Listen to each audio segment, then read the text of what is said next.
Sorry. नमस्कार, आप देख रहे हैं हिंदी माइक और मेरा नाम आशुतोष है। बंगाल चुनाव, जी हां, पिछले कुछ महीनों या कह सकते हैं पिछले 1.5-2 सालों में लगातार बंगाल चुनाव को लेकर के तमाम मीडिया में आप सुर्खियां देख रहे होंगे और अंततः आज वो दिन आ गया जब बंगाल चुनाव का परिणाम आ गया। हालांकि बंगाल चुनाव के साथ साथ बाकी के और 4 राज्यों का, बंगाल के अलावा 4 राज्यों का चुनाव परिणाम आया है। तो बात कर लेते हैं पहले आसाम से, पड़ोसी राज्य है। आसाम में भारतीय जनता पार्टी जो अब तक के रुझान है उसके मुताबिक सरकार बनाते हुए नजर आ रही है, लेकिन जो प्रतिष्ठा का विषय था बंगाल, वो भारतीय जनता पार्टी के हाथ से छिटक गया और कह सकते हैं कि भारतीय जनता पार्टी की बंगाल में हार हुई है।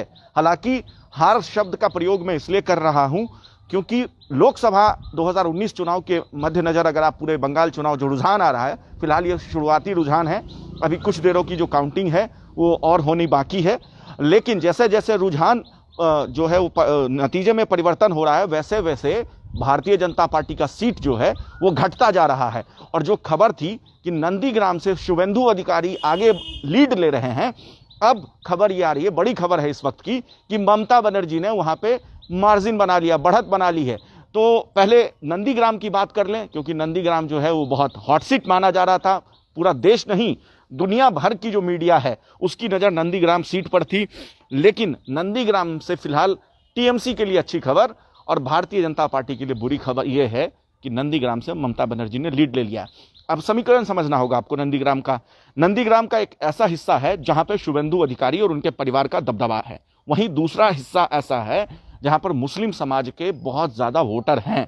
तो शुरुआती रुझानों में जो शुभेंदु अधिकारी के दबदबे वाला क्षेत्र था, जब वहां की पेटी खुली, जब वहां का ईवीएम खुला, तो शुभेंदु अधिकारी लीड ले रहे थे। लेकिन अब जो कि अल्पसंख्यक समुदाय के लोगों का जो बूथ है, वहां की पेटियां जब खुलना जैसे जैसे शुरू हो गई, वैसे वैसे ममता बनर्जी बढ़त बनाते हुए नजर आ रही है। वहीं प्रशांत किशोर की भविष्यवाणी जो है वो भी अब सत्य साबित होते हुए नजर आ रही है। प्रशांत किशोर ने कहा था बकायदा, BJP will struggle for 100 seats. ये उन्होंने अपने तमाम इंटरव्यूज में और ट्वीट करके कहा था, चुनाव से लगभग 2-3 महीना पहले ही कहा था।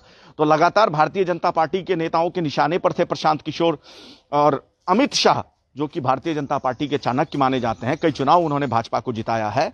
ये सीधे सीधे तौर पे अगर ये रुझान परिवर्तित होता है नतीजे में, तो ये सीधा सीधा जो है अमित शाह के चाणक्य नीति की हार होगी।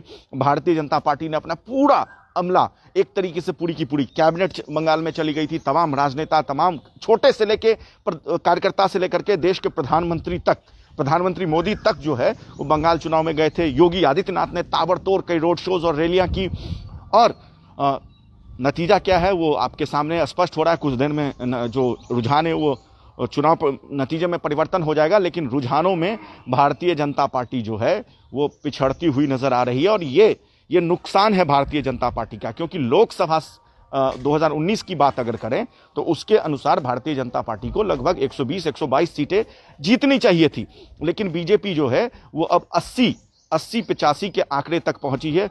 अगर रुझान ऐसे ही घटता जाएगा तो हो सकता है 70-60 पे सिमट जाए या 10-5 सीट आगे पीछे हो सकता है। लेकिन अब ऐसा स्थिति लग नहीं रहा है कि भारतीय जनता पार्टी सरकार बना पाएगी बंगाल में और कुछ बड़ा चमत्कार हो पाएगा। हालांकि ये कोरोना काल में बिहार चुनाव में आपने देखा कि धीरे धीरे जैसे जैसे शाम हुई वैसे वैसे स्थिति बदलती गई। तो कहना कुछ भी अभी मुश्किल है, लेकिन अब लगभग ये स्थिति जो है वो स्पष्ट हो गई है कि भारतीय जनता पार्टी की सरकार बंगाल में नहीं बन रही है। हालांकि पुडुचेरी में, जो कि केंद्र शासित प्रदेश है, वहां से कांग्रेस से सत्ता छीनने में कामयाब हुई है भारतीय जनता पार्टी।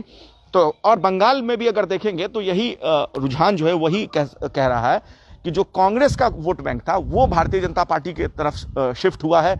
जो एक्सपोर्टेड नेता थे, जो बाहर से आए हुए नेता थे, जो टीएमसी से आए हुए नेता थे, उनको कहीं ना कहीं जीत मिलती हुई नजर आ रही है। लेकिन भारतीय जनता पार्टी के कोई भी बड़ा चेहरा, बाबुल सुप्रियो जैसा चेहरा, कई सांसद थे, वो लगभग सब के सब हारते हुए नजर आ रहे हैं रुझानों में। तो भारतीय जनता पार्टी के लिए एक बड़ा झटका है। और 2015 में जिस तरीके से बिहार में करारा हार मिला था नीतीश कुमार और लालू यादव के गठबंधन के हाथों, उसी तरीके से इस बार ममता बनर्जी और के हाथों यह हार मिली है भारतीय जनता पार्टी को। हालांकि अभी ये कहना ठीक नहीं होगा कि हार मिली है, लेकिन अगर रुझान परिवर्तन होता है नतीजों में तो कह सकते हैं। दोनों बिहार 2015 के चुनाव में और ये जो विधानसभा का चुनाव था बंगाल में, उसमें एक बात कॉमन है कि दोनों ही समय में नरेंद्र मोदी के खिलाफ, भारतीय जनता पार्टी के खिलाफ जो रणनीति बना रहे थे वो प्रशांत किशोर थे। और उस वक्त भी बिहार में जो रणनीति बना रहे थे भाजपा के लिए वो अमित शाह थे, और इस बार भी अमित शाह थे। तो यानी इस लड़ाई को प्रशांत किशोर बनाम अमित शाह भी देखा जा सकता है। और एक तरीके से कह सकते हैं कि प्रशांत किशोर ने अमित शाह को राजनीतिक पिच पर पटखनी दी है, मात दिया है। तो कहीं ना कहीं जो प्रशांत किशोर की रणनीति थी वो सफल होती हुई नजर आ रही है, और अमित शाह की जो चाणक्य नीति थी वो पूर्णतः, अगर ये रुझान चुनाव नतीजों में परिवर्तन होता है तो पूर्णतः अमित शाह की चाणक्य नीति फेल होती हुई नजर आ रही है।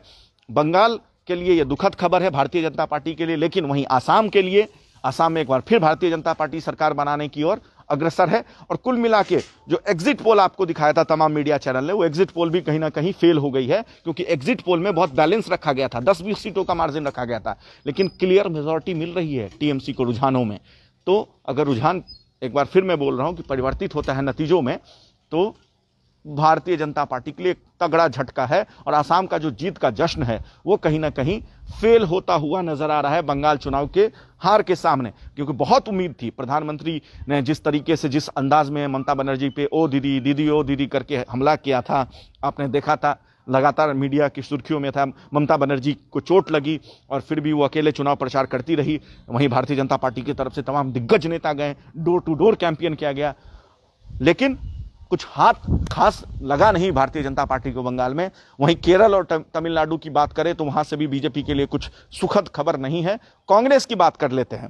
कांग्रेस लगभग अपना राजनीतिक जमीन खोती हुई नजर आ रही है इन 5 राज्यों के चुनाव में, और कांग्रेस को अब ये सोचना होगा कि आने वाले टाइम में उसकी राजनीतिक या चुनावी दशा और दिशा क्या होने वाली है। और आखिरकार कांग्रेस में फिलहाल जो है एक पॉलिटिकल क्राइसिस और लीडरशिप क्राइसिस का एक दौर गुजर रहा है, और बहुत विकट चुनौती है कांग्रेस के सामने कि कैसे इन तमाम जो हालात हैं उससे बाहर निकलकर वो आती है।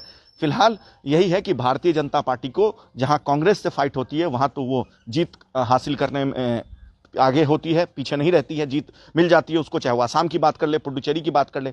लेकिन जहां पे भी एक मजबूत प्रतिद्वंदी मिलता है, चाहे आप दिल्ली में अरविंद केजरीवाल को देख लें, 2015 में नीतीश कुमार को आप देख लें, और इस चुनाव में आप देख लें ममता बनर्जी को, तो कहीं ना कहीं ये भारतीय जनता पार्टी के लिए मुश्किल हो जाता है जीत हासिल करना। और मैं फिर एक बार प्रशांत किशोर का जिक्र करूंगा। देखिए, इससे पहले बिहार विधानसभा चुनाव से ठीक पहले दिल्ली में विधानसभा हुआ था, वहां पे भी रणनीतिकार अरविंद केजरीवाल के प्रशांत किशोर ही थे, और अमित शाह देश के गृह मंत्री होने के नाते डोर टू डोर जाकर के पर्चा बांटा था दिल्ली में, और वहां पे क्या नतीजा रहा सबके सामने है।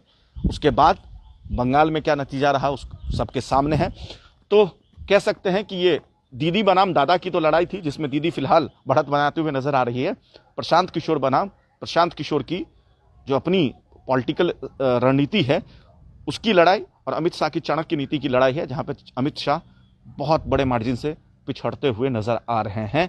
और इस चुनाव परिणाम के बाद मैं अपनी बात को कंक्लूज करूंगा, इस चुनाव परिणाम के बाद अगर ये रुझान परिवर्तित होता है चुनाव परिणाम में, तो प्रशांत किशोर का कद निश्चित तौर पे बढ़ेगा, और एक बार फिर भारतीय जनता पार्टी को सोचने पे मजबूर होना पड़ेगा कि आखिर क्यों वो बंगाल चुनाव हार गई।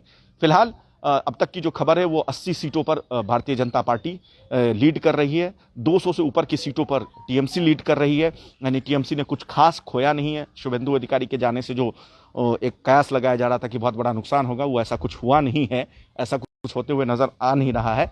और इसके साथ साथ ममता बनर्जी भी नंदीग्राम से आगे चल रही है। तो कहीं ना कहीं बंगाल में बीजेपी की सभी रणनीतियां फेल होती हुई नजर आ रही है। आगे और भी लेटेस्ट अपडेट के साथ आपसे जुड़ेंगे। फिलहाल मुझे दीजिए इजाजत, और देश और दुनिया की तमाम खबरों के लिए बने रहिए हिंदी माइक के साथ।